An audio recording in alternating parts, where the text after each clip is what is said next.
Hello everyone and welcome to the mess that is High Isle. I apologize for having these videos come out so later than I had originally planned, but I got pretty sick with laryngitis and that meant I wasn't able to fully speak for over 3 weeks. Today I want to bring to you my Stamina Nightblade build for the High Isle chapter. If you're like me, you're absolutely lazy about farming dungeon sets that might be statistically better than their cheaper and slightly worse overland counterparts. Or in reverse, you just don't want to spend a ton of gold on a fun and useful build. So I made this certain build to alleviate both of those issues. Let's start with the basic stats. We're a Khajiit Stage 3 Vampire with 64 points into our stamina. We sit around 28,500 stamina, 1350 stamina recovery, and 4500 unbuffed weapon damage. But most importantly, before any debuffs we apply to an enemy, we have about 13,600 penetration. That's a pretty nice number. We also run the Warrior Mundus here. You can also run the Shadow just as well. For our gear, we're going to run 5 pieces of medium and 2 pieces of heavy for some extra survivability and tankiness. You can also run 7 pieces in all medium, but you will die a lot faster if you get caught at all. We want to run all divines on our armor, every single piece, and just max out our damage. Alternatively, on the heavy pieces, you can choose to run reinforced or well fitted for extra stat bonuses there. Now with our sets, the first one we're going to start off with is Balorghs. Balorghs is just a crazy set for ganking, for damage in general. Once you press that alt button, you're going to get a ton of weapon and spell damage, and a ton of penetration. Anything you hit within that Balorgh's window of that uptime of 12 seconds is more than likely going to die.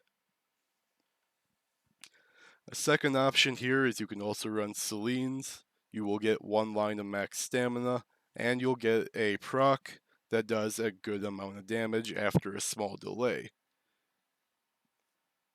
The first 5-piece set we're going to wear here is Defilers.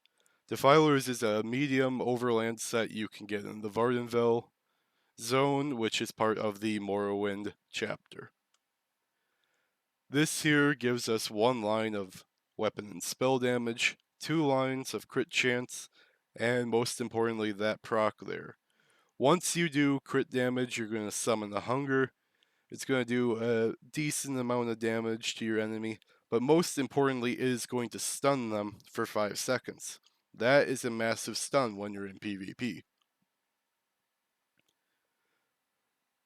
Again, all these pieces are going to be medium. With Divines and Chants, you can see I have well fitted here.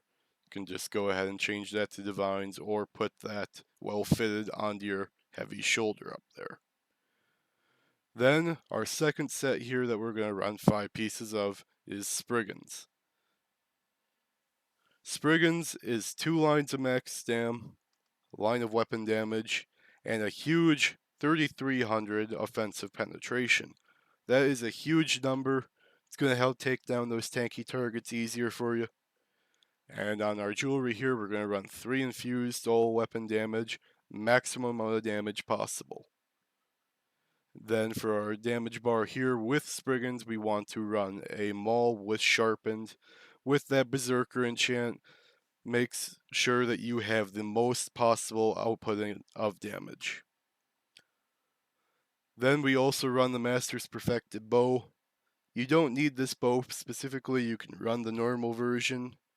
Or if you really prefer, you can just go ahead and run a Spriggan's Bow here. You are not using this bar as your main source of damage. I run the Master's Perfected Bow, you get a little bit of extra weapon and spell damage, and if you hit anyone with your poison arrow, you're going to do an extra 330 weapon damage against them, and that's pretty crazy in the end. Now we should look at our skills. Starting with our Maul bar, our 2-hand bar, we're going to go with Surprise Attack. Surprise Attack is what you're going to use For a nice stun there. It's going to be a lot of burst when you hit somebody with it. Then we go Executioner. Obviously, this is our execute ability. Whenever a target's low and you don't kill them between your incap, your hunger, or your surprise attack, you're just going to hit them with this Executioner. More than likely, they're going to die. Camo Hunter. It's a nice little weapon damage buff from the Fighter's Guild skill line. It's also going to give us major savagery, give us more crit, and if you hit somebody from behind, you're going to gain minor berserk, which is an extra amount of damage. Helps you kill all these tanky targets you're going to find in Cyrodiil or Battlegrounds. Our flex spot here, I throw on Razor Caltrops. You can slot anything you want here. Race Against Time, Channeled Acceleration is a very good option here. I like to have this just in case anybody's chasing me. I can kind of throw that down and run away. Rally, it's our most important buff. It's going to give us major brutality, buff our weapon damage way up the roof, and give us some minor endurance, which is more stamina recovery. Also, it is very good as a burst heal if you just let that charge up over time. Then our ult here is Incap Strike, pretty self-explanatory. Once you hit somebody with this, over 120 ultimate used, you're going to stun them, you're going to do massive damage. This is going to proc your Balorg and it's going to hit super, super hard. If you don't kill somebody between your incap and your surprise attack, they are more than likely above the threshold of maybe 33k health. That's been my kind of zone of where I've been finding targets that I can't kill with just 2 abilities. Then for our bow bar, we're going to run Lethal Arrow. Hits pretty hard from a distance, will proc your hunger as well if you want to stun somebody and just kind of annoy them from range. Cloak, I shouldn't have to explain this one at all. Poison injection, this is very important if you are running the Master's Bow. Hit this on somebody, it's going to do a ton of damage, it's going to count as an execute ability, and it's going to give you that extra 330 damage from your Master's Bow. Vigor, your self-heal, very self-explanatory. Camo Hunter for the extra crit, weapon damage, and the minor berserk if you hit them in the back. And Toxic Barrage. This ult, coupled with Battlorgs, while you're fully buffed up, is going to hit like a truck. The only way people can survive this certain attack is if they have a ton of healing, or if they're using a sword and board ult to shoot all your arrows right back at you. This will kill a lot of players very easily. Now last but not least, let's get into our CP. We're going to start off with the green tree, and you should go with Sustaining Shadows, which I don't have slotted here because I'm a professional. You should go with Steed's Blessing for the extra movement speed. And you should go with Rationer and Liquid Efficiency. In our blue tree here, as you can see, I'm a professional who's clearly prepared for their content. You should have Master at Arms for this extra direct damage attack bonus. Backstabber for extra critical damage on enemies you're flanking. Deadly Aim for that extra single target damage boost. And Fighting Finesse for an extra critical damage and healing boost. In our red tree, I use Boundless Vitality for the extra health. Rejuvenation for some extra recovery all around the board. Celerity for extra movement speed. And Thrill of the Hunt for that extra movement speed whenever you kill somebody. You gank somebody, this procs, you're gone.